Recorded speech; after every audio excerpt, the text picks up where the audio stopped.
तो 27 जुलाई को प्रधानमंत्री नरेंद्र मोदी का सीकर दौरा प्रस्तावित है। इसको लेकर नेता प्रतिपक्ष राजेंद्र राठौड़ चूरू पहुंचे, जहां उन्होंने भाजपा कार्यकर्ताओं की बैठक ली और आवश्यक दिशा निर्देश भी दिए। इसी को लेकर सच बेधड़क संवाददाता कौशल राठौड़ से एक्सक्लूसिव बातचीत की। क्या कुछ कहा, आप भी सुनिए।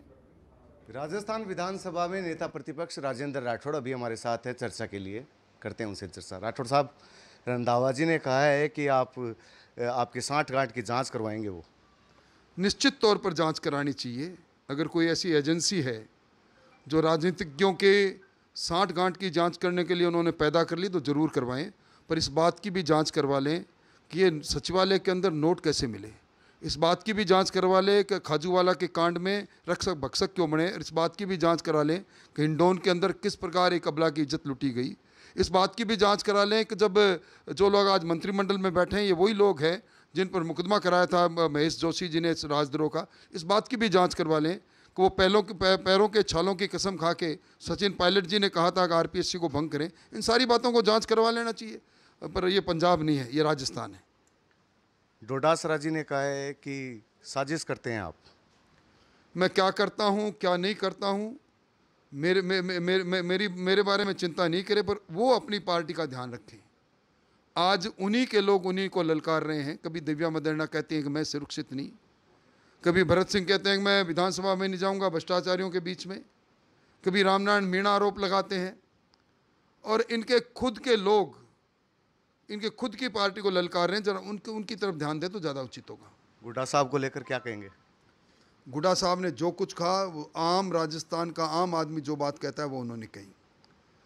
उन्होंने जब मणिपुर की बात को लेके विधानसभा में मेरी सीट के आगे कागज़ दिखा रहे थे कांग्रेस के मान्य विधायक और कह रहे थे आप चुप क्यों हो, तब मैंने कहा था कि मैं चुप हूँ या नहीं हूँ पहले आप जवाब दीजिए। सत्ता में बैठे हो, आपके रहते हुए एनसीआरबी के आंकड़ों के अनुसार दुष्कर्म में राजस्थान पहले नंबर पर कैसे चला गया। राजस्थान में दहशतगर्दी का वातावरण कैसे है, राजस्थान के अंदर ये भ्रष्टाचार का तांडव क्यों है, बहस कराएं। और मैंने संसदीय कार्य मंत्री को कहा भी था कि इस दुष्कर्म पर बहस कराना चाहो तो बहस करा लें। उस पर गुड्डा जी खड़े हुए। गुड्डा जी ने जब अपनी बात कहनी प्रारंभ की तो मैंने सभापति को कहा कि जब मंत्री बोलेगा तो पूरी सरकार की तरफ से बोलेगा, ट्रेजरी बेंच से शायद जवाब दे रहे हैं।